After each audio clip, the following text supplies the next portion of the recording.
Assalamualaikum warahmatullahi wabarakatuh. Halo kasadayana, abdi Doni dan Saputra hoyong maos dongeng Tangkuban Perahu. Dina hiji mangsa dicaritakan ayah sahiji putri raja di Jawa Barat ngaranna Dayang Sumbi. Dayang Sumbi boga anak lalaki nu kasep ngaranna Sangkuriang. Sangkuriang karesepna ngaburu sasatoan di leuweung. Sangkuriang dibaturan ku hiji anjing nu ngaranna Tumang. Anjing eta lain sawajar anjing. Nu sabenerna anjing eta titisan dewa nu mangrupakeun bapana Sangkuriang. Dina hiji poe Sangkuriang jeung Tumang mangkat ka hiji leuweung. Naha kunaon pas Sangkuriang nitah si Tumang ngudak buruan ka leuweung. Si Tumang embungan nuturkeun ka hayang Sangkuriang. Nah akhirna si Tumang diusir ka jero hutan ku Sangkuriang. Saentos Sangkuriang balik deui ka istana. Sangkuriang nyaritakeun kajadian eta ka indukna nyata Dayang Sumbi. Ngadengar carita eta Dayang Sumbi teras ngambek kacida. Teu sadar akhirna Dayang Sumbi nakol sirahna si Sangkuriang make sendok sangu anu keur dicekelna nepi ka aya urutna. Sangkuriang ngambek terus akhirna langsung mangkat ngembara ninggalkeun istana karajaanna. Saprak kajadian eta Dayang Sumbi nyesel ka anu tos naon dilakukeun nana ka Sangkuriang. Saentos kajadian eta Dayang Sumbi terus ngadoa jeung tapa. Dina hiji wangsa dewa-dewa masihan hadiah ka Dayang Sumbi nyaeta rupa awet ngora jeung kagelisan anu abadi. Entos lami pisan Sangkuriang mangkat akhirna Sangkuriang mutuskeun balik deui ka istana.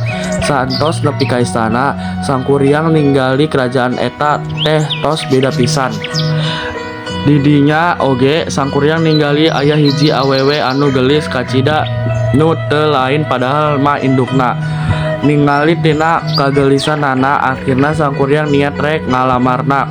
Sabalikna oge Sangkuriang teu sosok jalmi anu kasep nu mantak nyian Dayang Sumbi oge resepen ka pamuda eta teh. Dina hiji poe Sangkuriang caritana arek pamit minta izin rek ngaburu di leuweung. Sangkuriang nenta Dayang Sumbi pangarapihankeun tali nu ditalian dina sirahna. Dayang Sumbi rewaseun pas ningali aya urut baret dina sirah Sangkuriang nu arek jadi calon suamina eta teh. Urut baret eta persis pisan kos anakna nu tos ngarantau baheula. Dayang Sumbi merhatikeun terus dipikir-pikir beungeutna oge mirip pisan jeung anakna nu mangkat harita. Dayang Sumbi mulai ngarasa curiga. Akhirna Dayang Sumbi niat rek ngagagalkeun perkawinan eta teh. Dayang Sumbi teras ngajekeun dua syarat ke pamuda eta. Nyata kahiji Dayang Sumbi hoyong pamuda eta teh ngabendung cai Citarum. Kadua nah Dayang Sumbi hayang hiji sampahan parahu anu gede pikeun nyebrang cai Citarum. Kadua syarat eta kudu tos dilakukan saencan panon poe mulai bijil. Nah dina peting eta keneh Sangkuriang mulai ngalakukan dua syarat eta. Sangkuriang mulai tapa jeung ngarahkeun makhluk-makhluk wae pikeun ngabantuan ngawujudkeun dua syarat eta. Dayang Sumbi mulai ningali lalaunan pagawean Sangkuriang nu sabenerna hampir beres dilakukan. Dina waktu eta keneh Dayang Sumbi oge mulai marentahkeun pasukanana pikeun ngebentangkeun laon sutra nu warna beureum di sabelah kota timur. Saolah-olah pos panoan poe nu karak bijil. Sangkuriang terus ningali warna beureum eta jeung ngira panon poe tos mulai bijil.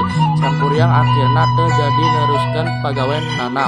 Ngambek lantaran nganggap teu bisa ngabulkeun dua syarat eta.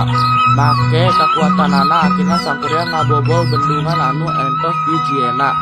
Teu lila jadi banjir gede jeung nendang sampan parahu nu tos di Jiena. Sampan parahu eta ngalayang jeung akhirna ragak dina hiji gunung nu ayeuna disebut Gunung Tangkuban Perahu.